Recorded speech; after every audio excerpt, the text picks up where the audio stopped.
Hello students, देखो electric field and Gauss theorem पर objective questions को देखते हैं। एक बात याद रखना, रिवाइज आपको करना पड़ेगा, तो गारंटी है और वारंटी नहीं, बस इसको याद रखिएगा। चलो फर्स्ट क्वेश्चन क्या है, dimensions of electric field intensity. Electric field intensity का डायमेंशंस क्या होगा? तो देखो इलेक्ट्रिक फील्ड इंटेंसिटी का फॉर्मूला है फोर्स अपॉन चार्ज। तो फोर्स का क्या होगा, M L T inverse two होगा, अब बाई चार्ज का आई टी होगा और ए टी होगा। तो आई टी अगर हम पुट करते हैं तो टी इनवर्स आई इनवर्स होगा ऊपर, तो एम एल टी इनवर्स 3 हो जाएगा, आई इनवर्स होगा। तो देखो इसमें कौन सा करेक्ट ऑप्शन है, M L T inverse 3 I inverse. तो ऑप्शन बी जो होगा वह हो जाएगा करेक्ट होगा। क्लियर? नेक्स्ट क्वेश्चन देखो, which is not the unit of electric field intensity. इनमें से कौन सा जो है इलेक्ट्रिक फील्ड इंटेंसिटी का यूनिट नहीं है? तो न्यूटन बाई कूलम तो होगा, क्योंकि फॉर्मूला होता है फोर्स अपॉन चार्ज, तो न्यूटन बाई कूलम होगा। वोल्ट बाई मीटर भी होगा, यानी वोल्ट पर मीटर भी होगा, यह भी इलेक्ट्रिक फील्ड इंटेंसिटी का यूनिट है। Correct? Joule per coulomb per meter भी होगा, क्योंकि देखो volt is equal to joule by coulomb होता है। जैसे यहां पर समझ लो पोटेंशियल जो होता है दैट इज इलेक्ट्रिक पोटेंशियल, जिसको वोल्टेज भी कह सकते हैं। तो इलेक्ट्रिक पोटेंशियल को भी से लिखते हैं, अब भी इज इक्वल टू होता है वर्क अपॉन टेस्ट चार्ज होता है। ठीक है, तो यहां सिंपली हम वर्क अपॉन चार्ज लिखते हैं। तो वर्क अपॉन चार्ज लिखते हैं तो वर्क का ऐसा यूनिट क्या होगा, जूल। चार्ज का क्या होगा, कूलम। तो जूल पर कूलम वोल्ट के जगह पर हो जाएगा, तो यहां पर वोल्ट पर मीटर करेक्ट है, तो यहां v के जगह पर हो जाएगा जूल पर कूलम। अब पर मीटर तो रहेगा ही, तो ये भी करेक्ट हो गया, ये भी करेक्ट हो गया, ये भी करेक्ट हो गया। तो डी जो है joule per coulomb square metre, यह नहीं होगा। तो डी ऑप्शन जो है करेक्ट होगा, क्वेश्चन में करेक्ट होगा, यूनिट करेक्ट नहीं है, क्वेश्चन में करेक्ट है, क्योंकि which is not the unit of electric field intensity, यह यूनिट नहीं है। नेक्स्ट देखो, which is correct for electric field intensity. अब हम लिख दिए इलेक्ट्रिक फील्ड, तो समझना है इलेक्ट्रिक फील्ड इंटेंसिटी। तो देखो फोर्स इनटू चार्ज लिखा हुआ है, फोर्स बाय चार्ज लिखा हुआ है, वर्क बाय चार्ज लिखा हुआ है, करंट बाय टाइम लिखा हुआ है। तो इलेक्ट्रिक फील्ड इंटेंसिटी के लिए कौन सा ऑप्शन जो है करेक्ट है, तो फोर्स अपॉन चार्ज। क्या होगा, फोर्स अपॉन चार्ज, तो ऑप्शन बी जो होगा करेक्ट होगा। नेक्स्ट देखो, electric field due to a point charge, ये तो फॉर्मूला करेक्ट हो गया। और दूसरा जो फॉर्मूला है, पॉइंट चार्ज के कारण यानी सोर्स चार्ज के कारण आर डिस्टेंस पर इलेक्ट्रिक फील्ड इंटेंसिटी के लिए जो फॉर्मूला होगा वेक्टर फॉर्म में यहां दिया हुआ है। ठीक है, अगर वेक्टर फॉर्म में नहीं पूछेगा तो वह भी बतला देंगे हम। तो देखो vector E is equal to 1/4 epsilon not Q by R Q. यहाँ क्या लिखा हुआ है, वेक्टर आर। तो देखते हैं पहले इसको सॉल्व करके। अब इसका मैग्नीट्यूड लेंगे तो E is equal to 1/4 pi epsilon not Q by R Q. यहाँ क्या होगा, इसका मैग्नीट्यूड R हो जाएगा। तो यह R जो है इस R से कैंसिल होगा, तो यहाँ R का पावर 2 लेफ्ट होगा यानी बचेगा।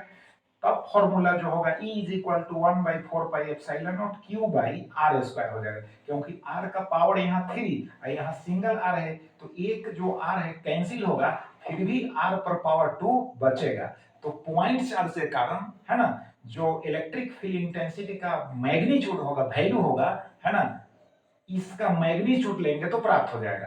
तो पहले ही करेक्ट ऑप्शन हम सिलेक्ट कर दिए, बाकी में ऐसे देख लो, यहाँ r पर पावर 4 है, मैग्नीट्यूड लेंगे तो यहाँ r से एक r तो कैंसिल हो जाएगा, बट r क्यू हो जाएगा। तो पॉइंट चार्ज के कारण ऐसा होगा नहीं। यहाँ पर सिंगल r है और यहाँ पर मैग्नीट्यूड लेंगे तो r कैंसिल हो जाएगा, तो गलत, नॉन लिखा हुआ है। तो फर्स्ट जो ऑप्शन है वही करेक्ट होगा। तो वेक्टर फॉर्म में अगर पूछता है तो यह करेक्ट होगा। अगर स्केलर फॉर्म में पूछता है यानी मैग्नीट्यूड पूछता है, तब मैग्नीट्यूड इसका आप लिखेंगे तो क्या होगा, E is equal to 1/4 pi epsilon not Q by R square होगा। अगर सिंपल मैग्नीट्यूड पूछेगा तो याद रखिएगा 1/4 pi epsilon not Q by R square, otherwise vector का फॉर्म यहां करें। नेक्स्ट क्वेश्चन देखो, electric field intensity due to a point charge. अब इसी है ना फॉर्मूला को इस फॉर्म में अगर पुश दे तब क्या करोगे? तो E is proportional to R नहीं होगा, E is proportional to R inverse 2, यानी इसका मतलब हुआ E is proportional to 1 upon क्या होगा? R स्क्वायर होगा। तो इसमें 1 अपॉन R स्क्वायर तो है ही, तो B जो ऑप्शन होगा करेक्ट होगा, बाकी सब गलत। ठीक है, तो यहां बोल्ड कर देते हैं बी को। ठीक है, इसके बाद देखो नेक्स्ट, देखो electric field on the axis of N electric dipole. Axis पर इलेक्ट्रिक फील्ड इंटेंसिटी का वैल्यू क्या होगा? तो E इज इक्वल टू 1/4πε और 2p बाई क्या होगा? RQ होगा। देखो डाइपोल के कारण कहेगा, डाइपोल में 2 चार्जेस होते हैं, magnitude same but nature opposite होते हैं, स्मॉल डिस्टेंस पर इक्विलिब्रियम में होते हैं। तो याद रखना डाइपोल के एक्सिस पर याद रखना क्या? E इज इक्वल टू 1/4πε और 2p बाई RQ होगा। बात समझ गए? 2p बाई RQ होगा, तो ऑप्शन जो होगा एक करेक्ट हो गया।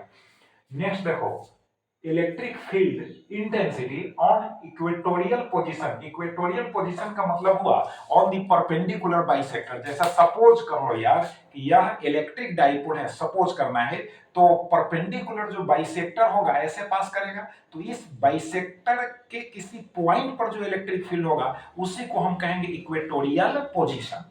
तो करेक्ट जो ऑप्शन होगा, देखो E is equal to 1/4πε0 P by RQ होगा। एक्सिस पर होगा तो 2p होगा, और परपेंडिकुलर बाइसेक्टर पर होगा तो P by RQ। B option जो होगा करेक्ट होगा। अब देखो यहाँ पर लाइट के कारण हो सकता है यहाँ पर दिखाई नहीं दे, इसलिए हम थोड़ा सा इस साइड में लिखे। तो देखिए question number 8, electric field due to an electric dipole. अब जनरल देखो, electric field due to an electric dipole जो होगा एक्सिस पर हो सकता है, चाहे इक्वेटोरियल पोजीशन पर हो, that is on the perpendicular bisector पर हो, दोनों में जो होगा इलेक्ट्रिक फील्ड जो होगा इज प्रोपोर्शनल टू 1/RQ होगा। तो ऐसे भी हम लिख सकते हैं E is proportional to R inverse 3। तो देखो इसमें कौन सा ऑप्शन करेक्ट होगा? तो E है ना, is proportional to R inverse 3।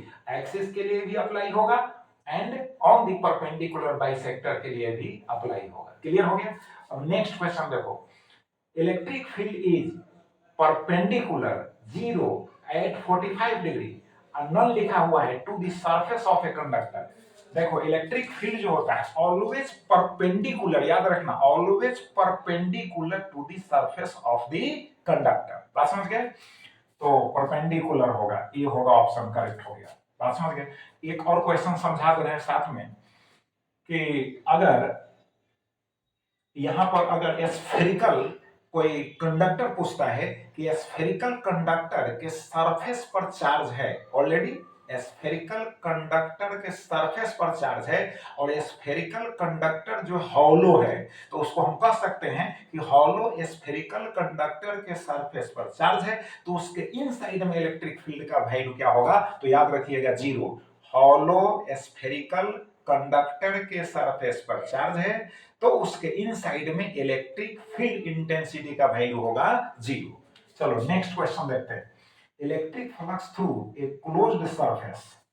अब electric flux through a closed surface, Gauss theorem है कि कोई क्लोज्ड सरफेस है और उसके इनसाइड में चार्ज है, पॉजिटिव चार्ज है। बात समझ गए? पॉजिटिव चार्ज है तो फ्लक्स आउटवर्ड होगा और नेगेटिव चार्ज होगा तो फ्लक्स इनवर्ड होगा। But flux is equal to क्या होगा? तो चार्ज है ना टाइम्स 1/ε0 होगा, यानी चार्ज बाई एप्सिलॉन नॉट का मतलब चार्ज टाइम्स 1/ε0, यानी चार्ज इनटू 1/ε0। तो कौन सा ऑप्शन सही होगा? चार्ज टाइम्स 1/ε0 ये होगा, यानी charge into 1/ε0 is equal to हम लिख सकते हैं charge by epsilon naught. Next देखो विच इज करेक्ट। अब देखो यहाँ ऑप्शन जो है टॉर्क के लिए कौन सा ऑप्शन करेक्ट होगा? तो मैंने पढ़ाया है vector torque is equal to vector P, cross हो जाएगा वेक्टर ई।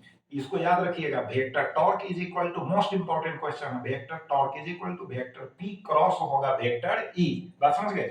डॉट वाला नहीं होगा, अगर वेक्टर ई पहले है फिर भी नहीं होगा, यही ऑप्शन होगा vector torque is equal to vector P cross vector E. अब मैग्नीट्यूड लीजिएगा तो torque is equal to that is moment of force, is equal to क्या होगा, PE sine theta. Numerical solve करने के लिए आपको यूज करना होगा torque is equal to PE sine theta. याद कर लो अभी, torque is equal to PE sine theta. बात समझ गए? तो बी ऑप्शन करेक्ट हो गया। नेक्स्ट क्वेश्चन देखो, SI unit of electric dipole moment. Dipole moment is equal to क्या होता है, यानी P is equal to charge into length होता है। Q इंटू 12 लिख सकते हो, Q इंटू डी लिख सकते हो, Q इंटू 2a लिख सकते हो। यूनिट क्या होगा, तो यूनिट होगा डाइपोल मोमेंट का कूलम मीटर। कूलम मीटर, तो कूलम मीटर फर्स्ट जो ऑप्शन है वह करेक्ट होगा, कूलम मीटर। नेक्स्ट है डाइपोल मोमेंट इज, अब उसका फॉर्मूला लिख दिए, dipole moment is vector P is equal to Q into क्या होगा, वेक्टर डी होगा। बात समझ गए? अब वेक्टर डी के जगह पर, अब वेक्टर डी के जगह पर क्या होगा, वेक्टर 12 हो सकता है, वेक्टर 2a हो सकता है। बात समझ गए? तो ऑप्शन ए जो होगा करेक्ट होगा। अब देखो नेक्स्ट जो है क्वेश्चन है 14, electric field due to a plane charge conductor. तो देखो कोई प्लेन चार्ज कंडक्टर है, तो यूजिन गॉस थ्योरम जो है उसके नियर बाय जो होगा इलेक्ट्रिक फील्ड इंटेंसिटी का जो वैल्यू होगा सिग्मा बाई एप्सिलॉन नॉट होगा। याद रखना, sigma by epsilon not. But vector वेक्टर फॉर्म में देता है तो vector E is equal to sigma by epsilon not और ऊपर में कैप एन लिख देना। बात समझ गए? वेक्टर फॉर्म में देगा तो कैप एन लिखा हुआ रहेगा, लिखना नहीं है बल्कि ऑब्जेक्टिव क्वेश्चन में लिखा हुआ रहेगा। कब? जब वेक्टर फॉर्म में देगा तब। समझ गए? अगर मैग्नीट्यूड लिख रहा है तो यही करेक्ट होगा, sigma by epsilon naught. Next जो है इलेक्ट्रिक फील्ड ड्यू टू, है ना, ड्यू टू चार्ज शीट। ऐसे इनफाइनाइट सीट ऑफ चार्ज होता है ना, हम शॉर्टकट में लिख दिए हैं चार्ज सीट। तो ड्यू टू चार्ज सीट जो होगा, चार्ज सीट के कारण जो नियर बाई इलेक्ट्रिक फील्ड होगा वह होगा सिग्मा बाई 2 एप्सिलॉन नॉट, यानी E is equal to sigma by 2 epsilon not. B होगा करेक्ट। बट वेक्टर फॉर्म में लिखेगा कैसे, तो vector E is equal to sigma by 2 epsilon not और ऊपर में लिखा रहेगा कैप एन। बात समझ गए? तो कैप एन जो होगा यूनिट वेक्टर होगा, उसका मैग्नीट्यूड 1 होता है। क्लियर? अब देखो नेक्स्ट जो है electric field due to long charged rod है। ठीक है, लॉन्ग चार्ज्ड रॉड के कारण नियर बाई इलेक्ट्रिक फील्ड का वैल्यू, हम इसको वेक्टर फॉर्म में ही लिख दिए हैं। अब इसका स्केलर फॉर्म देगा तो हम बतला देते हैं। पहले वेक्टर फॉर्म में सेलेक्ट करो, vector E is equal to 1 by 2 pi epsilon not lambda by r, यहाँ कैप r लिखा हुआ है।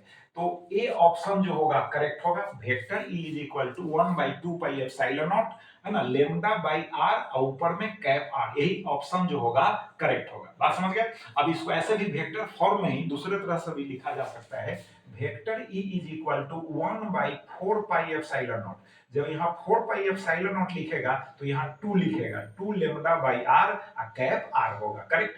अब सुनो, अब मैग्नीट्यूड अगर केवल लिखता है ऑप्शन में तो यहाँ पर E लिखेगा, यहाँ पर 1 by 2 pi epsilon not lambda by सिर्फ r लिखेगा, क्योंकि कैप r यूनिट वेक्टर है, उसका मैग्नीट्यूड तो 1 होगा।